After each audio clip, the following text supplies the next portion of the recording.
Cannibal Cuisine, un bon, mais perfectible, jeu vidéo belge à se mettre sous la dent. Trouvez le bon mélange secret d'épices, à tous les citoyens qui n'en peuvent plus de voir le touriste dégrader son horizon, Cannibal Cuisine peut vous offrir un délicieux moment de soulagement. Développé par le studio bruxellois Rocket Vulture, ce jeu vidéo d'arcade s'inspire grandement d'Overcooked, avec un détail important. Le joueur incarne des cannibales qui doivent tuer les touristes qui envahissent leur île, et les cuire en brochettes, qui finiront en offrande au grand dieu ou Choubou. Lorsque l'on consulte la recette de ce jeu, il a tous les ingrédients pour devenir un bon petit plat à partager en famille ou entre amis, mais il manque malheureusement le mélange secret d'épices qui aurait permis à ce jeu d'être un excellent moment détente. Car si le plat est plutôt goûtu aux premières bouchées, les problèmes de maniabilité des personnages jouables viennent quelque peu alourdir l'expérience. Alors que dans presque chaque niveau, il faut gérer la traversée d'un fossé ou d'eau via le passage au-dessus d'une plateforme étroite, notre cannibale semble irrémédiablement glisser sur le sol et être attiré par le vide. Pour un jeu qui mise sur la vitesse et l'habileté, c'est un petit goût amer qui reste en bouche, le manque de diversité musicale et le fait que seuls des avatars masculins soient proposés rendent aussi la digestion un peu difficile. Pour leur deuxième jeu vidéo, Rocket Vulture nous livre un simulateur de cuisine cannibale au bon potentiel de fun, si l'on met de côté cette maniabilité aléatoire, qui nous ferait presque manger notre manette de rage dans certains niveaux.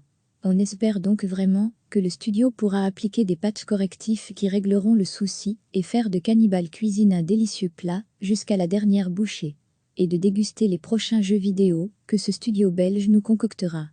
Cannibal Cuisine, créé par le studio indépendant belge Rocket Vulture, est disponible sur Nintendo Switch et Steam depuis le 20 mai 2020. À tous les citoyens qui n'en peuvent plus de voir le touriste dégrader son horizon, Cannibal Cuisine peut vous offrir un délicieux moment de soulagement.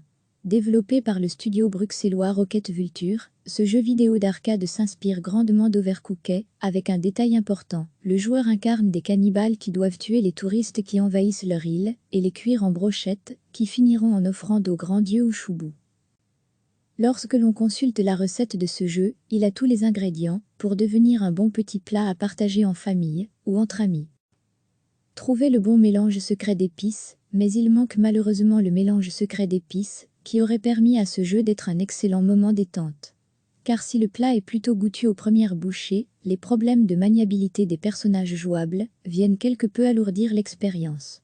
Alors que dans presque chaque niveau, il faut gérer la traversée d'un fossé ou d'eau via le passage au-dessus d'une plateforme étroite, notre cannibale semble irrémédiablement glisser sur le sol et être attiré par le vide.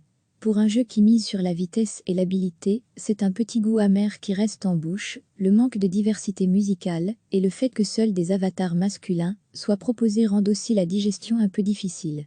Pour leur deuxième jeu vidéo, Rocket Vulture nous livre un simulateur de cuisine cannibale au bon potentiel de fun, si l'on met de côté cette maniabilité aléatoire, qui nous ferait presque manger notre manette de rage dans certains niveaux. On espère donc vraiment que le studio pourra appliquer des patchs correctifs qui régleront le souci et faire de Cannibal Cuisine un délicieux plat jusqu'à la dernière bouchée, et de déguster les prochains jeux vidéo que ce studio belge nous concoctera. Cannibal Cuisine, créé par le studio indépendant belge Rocket Vulture, est disponible sur Nintendo Switch et Steam depuis le 20 mai 2020. Cliquez sur s'abonner pour recevoir les dernières nouvelles.